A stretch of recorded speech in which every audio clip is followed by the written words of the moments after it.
वीर जवानांना नमन करून मी स्वतःला या ठिकाणी भाग्यशाली समजतो की माझ्या सहकारी सगळ्या आमदारांनी मदत केल्यामुळे, सगळ्या मंत्री महोदयांनी मदत केल्यामुळे आणि जिल्हाधिकाऱ्यांच्या सहकार्यामुळे महाराष्ट्रात जो उपक्रम कधी राबवला गेला नाही तो जळगाव जिल्ह्यामध्ये राबवला गेला, त्याबद्दल मी त्यांचे सगळ्यांचे आभार मानतो. कामं आयुष्यामध्ये बरीच होतात, पण काही कामं ही जीवनाच्या आठवणी घेऊन जातात. ही स्मारक नाही आहे, ही स्मारक म्हणजे त्या गावाची देवालय आहे आणि त्या देवालयामध्ये अशा देवाला आपण ठेवणार आहोत की ज्यांनी सीमेची तटबंदी ठेवली, स्वतःचा प्राण गमावला, पण आपला तिरंगा खाली जाऊ दिला नाही. या माध्यमातून एक सुंदर उपक्रम या ठिकाणी दिसतो. आज मला आठवतं की ज्यावेळेस किशोरप्पा आणि आमची सभागृहामध्ये जिल्हा नियोजनची बैठक सुरू होती त्यावेळेस त्यांनी हा विषय मांडला आणि सगळ्या आमदारांनी या ठिकाणी त्यांच्या येणाऱ्या पैशांमधनं, निधीमधनं, जिल्हा नियोजन मधून आमच्या मतदारसंघामध्ये आपण हे करा. पण हा विषय आम्ही आदरणीय कलेक्टर महोदयांकडे मांडला, त्यांनी मान्यता दिली. आम्ही शंभू भाऊंना सांगितले की तुमची मदत आम्हाला लागेल, अशोक भाऊंना सांगितलं आम्हाला आर्किटेक्ट चांगला मिळवून द्या, आणि त्यांच्या माध्यमातून आज हे काम या ठिकाणी होत आहे. हा उपक्रम म्हणजे हे स्मारक ज्यावेळेस बांधलं जाईल तेव्हा त्यांच्या आई वडिलांना त्याचं निश्चितपणाने मनाला दुःखच असेल पण आनंदही होईल. पण त्यांच्या पिढीला आणि गावातल्या नागरिकांच्या पिढीला हे लक्षात येईल की हा होता कोण होता हा व्यक्ती. तेव्हा त्याच्या लक्षामध्ये येईल की छातड्यावर गोळ्या घेऊन ज्यांनी आपल्या देशाचा करता आपला जीव गमावला असा हा व्यक्ती होता. हे कायम स्मरणात राहावं, हे कायम स्मरणात राहावं. मला आठवतं यश देशमुख, मी त्याच्या अंत्यविधीला होतो. वयाच्या 21व्या वर्षी, ज्या वयामध्ये माणूस कॉलेजमध्ये जातो, आयुष्याची चयन करतो, त्या वयामध्ये तो सीमेवर गेला. विचार करा, आपल्या मुलाला,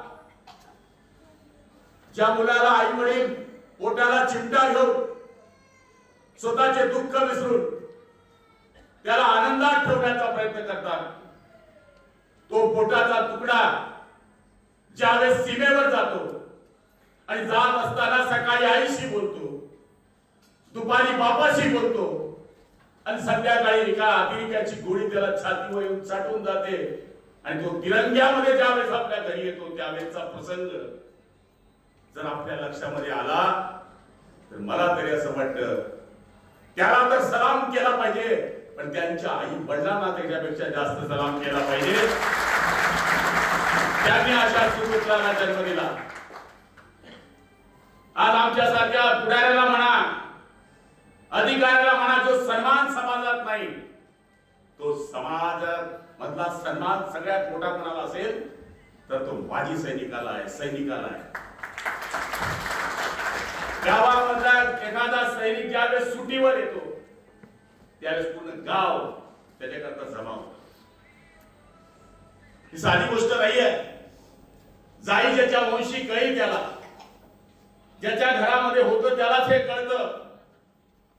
तिरंगे में लिपटा मेरा बेटा जब आखिरी बार घर आया था, तिरंगे में लिपटा मेरा बेटा जब आखिरी बार घर आया था, आंख मां की रोई, आंख मां की रो रही थी, मगर सिर गर्व से ऊंचा हो रहा था.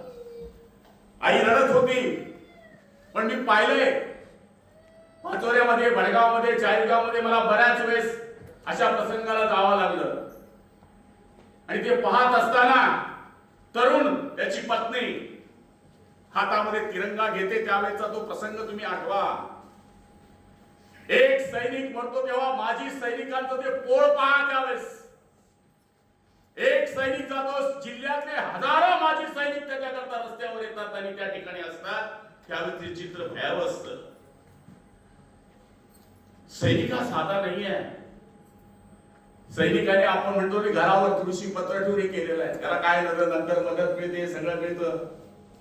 अशी पैशाने मदत देऊन जर कोणी बाप आला असता तर लोकांनी करोडो रुपये देऊन त्याचा बाप आणला असता.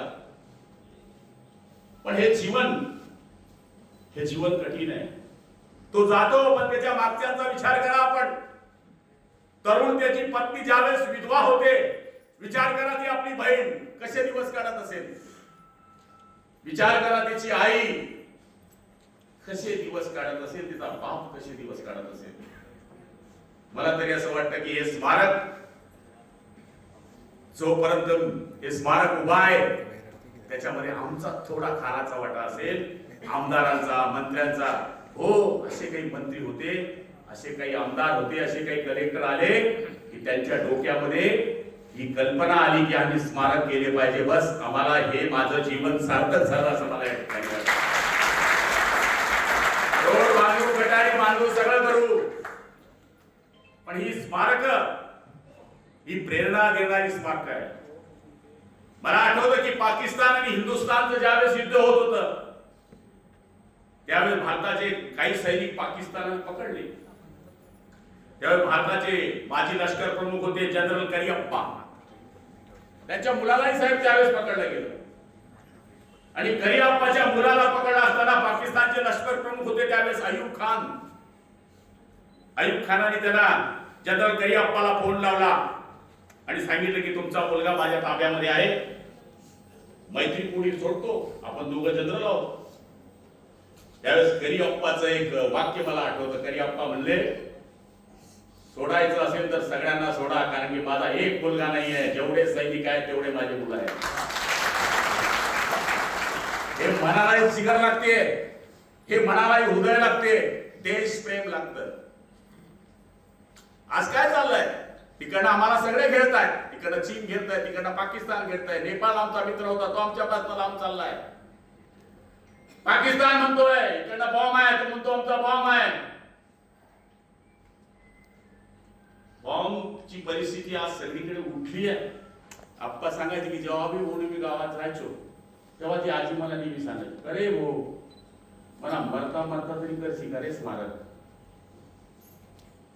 आप्पा आम्ही केलं, आमदारांनी आम्ही सगळ्यांनी केलं, पण कल्पना सुचणे ही मोठी गोष्ट असते. आज तुमचं सगळ्यांनी कौतुक केलं पाहिजे, कारण की काही काही गोष्टी आम्हालाही समजत नाही किंवा अधिकाऱ्यालाही समजत नाही. एखादी गोष्ट छोटा माणूस सांगून चालला तो, एखाद्या गावातला शेतकरी काही गोष्ट अशी सांगून देतो. आमचे JSDचे लोक येतात की इथं बोर करा म्हणते, पण म्हातारा माणूस सांगतो ते तडे ते मुंबईला झाडचे बाजूला खरतू तडे पाणी लागते. काही माणसांच्या कल्पना अशा असतात, तशा या DPDC मध्ये कल्पना आल्या आणि तुम्ही एका मिनिटात कबूल केलं. मी निमित्त मात्र आहे. कदाचित जिल्हा नियोजन समितीमध्ये तुम्ही याला नाकारलं असतं तर मी काहीच करू शकलो नसतो. त्यामुळे ही कल्पना येणे आणि ती सगळ्यांनी स्वीकारणे, आज सैनिकांनाही गरज झाला असेल. हे महाराष्ट्राला स्वीकारावं लागेल. हे आता महाराष्ट्राला हे स्वीकारावं लागेल की होय, जळगाव जिल्ह्याने जे केलं ते आम्ही प्रत्येक जिल्ह्यात करू. हे करावं लागेल, कारण की आपण जळगाव जिल्ह्यामध्ये वेगळ्या गोष्टी जिल्हा नियोजन मधून केल्या. शाळेला वॉल कंपाऊंड देण्याची पहिली कल्पना आपल्या जिल्ह्यानं स्वीकारली. त्याच्यामध्ये जिल्हा नियोजनचे पैसे, त्याच्यामध्ये मनरेगाचे पैसे, त्याच्यामध्ये 15 वित्त आयोगाचे पैसे आपण वॉल कंपाऊंड करू शकतो शाळेंना. ही कल्पना अजितदादांनी सुद्धा सांगितलं की यास चांगलं काम आहे. आपण राज्यामध्ये 5 वेळेस सगळे पैसे खर्च करण्यामध्ये नंबर 1 आलो. म्हणजे आपण फक्त या गोष्टींमध्येच पुढे गेलो असं नाहीये. आता आपण पूर्ण शाळा मला वाटते सोलराईज करतोय. जळगाव जिल्ह्यामध्ये अशी एकही जिल्हा मराठी शाळा राहणार नाही की जिला आम्ही सोलराईज केलं नाही. म्हणजे लाईट बिल सगळ्या शाळेला बसवणार आहे. माझी किशोरप्पा आणि राजूबाबांच्या सूचनेवरून माझी कलेक्टर साहेबांना सुद्धा विनंती वजा सूचना आहे, असा CO जर ऐकत नसेल की जो GR पारित झाला आहे आणि सैनिकांकडून जर तो पैसे वसूल करत असेल तर त्याच्याकडे आपलं लक्ष देण्याची 100% गरज आहे असं मला या ठिकाणी वाटतं. आणि आपण ते कराल, कारण की आपलीही काम करण्याची धमक, आपलंही काम करण्याचा असताना समन्वय, ना तुम्ही जिल्हाधिकारी आहे, ना आम्ही मंत्री आहे, ना आम्ही आमदार आहोत, असं परिवारासारखं नातं आपलं काय कोणत्याही कामामध्ये असतं. आणि मला खात्री आहे की आम्ही हे करत असताना हे स्मारक उभे राहतील, इथे लायब्ररी येईल, पण सीओ मॅडमांना सांगून अशी सूचना द्यावी लागेल की ग्रामपंचायतीने याची देखभाल दुरुस्तीची 100% हमी घ्यावी, हे सांगावंच लागेल. त्याप्रमाणे ग्रामपंचायतमध्ये शिपाई असतो, तो गावामध्ये ग्रामपंचायत झाडझूड करतो, तिथे स्वच्छता ठेवतो, तसा तिथल्या ग्रामपंचायतीने हे जर स्वीकारलं तर आपण हे करू. उद्या तिथे लाईट बिलचा विषय, लाईटाचा विषय येईल, पंखा कसा आहे तिचा विषय येईल, ते पण आपण सोडवायच करून टाकू. सगळेचे सगळे स्मारक सोडवायच करून टाकू, जेणेकरून तिथे लाईट बिल पण येणार नाही. आणि असं काही असेल की यांना दरवर्षी दुरुस्ती काही करावी लागली, काही नवीन करावं लागलं, तर आपण आपल्या जिल्हा नियोजन समितीमधून त्याच्याकरता पैसे देऊ शकतो, एवढी सुद्धा आम्ही आपल्याला या ठिकाणी खात्री देतो. हे नुसतं आज बांधलं आणि उद्या गेलं आणि चाललं असं नाही. गावातला कोणी एखादा लांबचा पाहुणा आला तर तो घुसताना जसा हनुमान मंदिराचा पाया पडतो, तसा घुसताना त्याला माझ्या वीर जवानाच्या सुद्धा स्मृतीकडे पाहिलं पाहिजे. तो आनंद आम्हाला या ठिकाणी होणार आहे. आता मला तरी असं वाटतं की हा सुंदर असा कार्यक्रम होत असताना आपण सगळेजण सकाळपासून आलेले होतात, मी पण आलेलो होतो, पण आज तुम्हाला माहिती आहे या कार्यक्रमाबरोबर आदिवासी दिवस जो या ठिकाणी मनवला जातोय तो पूर्ण देशभरामध्ये, जगभरामध्ये मनवला जातोय. त्यामुळे थोडा उशीर झाला, त्याबद्दल आपल्या सगळ्यांची माफी मागतो. आणि मी आपल्याला एकच सांगणार आहे की ह्या बलिदानाची परतफेड आम्ही आता कधीच करू शकणार नाही, पण तुमच्या वीरांच्या दिलेल्या या बलिदानाचं आणि शौर्याचं कायम स्मरणात राहील असं स्मारक करण्याचा आम्ही हा छोटासा प्रयत्न केलेला आहे. मी पुनश्च आपल्या सगळ्यांच्या वतीनं वीर मातेचं, वीर पत्नीचं आणि त्यांच्या आई वडिलांचं नतमस्तक होऊन स्मरण करतो आणि त्यांना या ठिकाणी खात्री देतो की आम्ही पदावर असू किंवा नसू, पण कधीही तुम्हाला आमच्या परीनं होणारं जे काम आहे ते जर आपल्याला वाटलं की तुम्ही आमची मदत पाहिजे आहे तर 100% सर्व कामं सारून पहिलं प्राधान्य हे सैनिकाला असेल, एवढी खात्री आम्ही आपल्याला या ठिकाणी देतो आणि आपल्या सगळ्यांची रजा घेतो. जय हिंद, जय महाराष्ट्र, भारत माता की जय.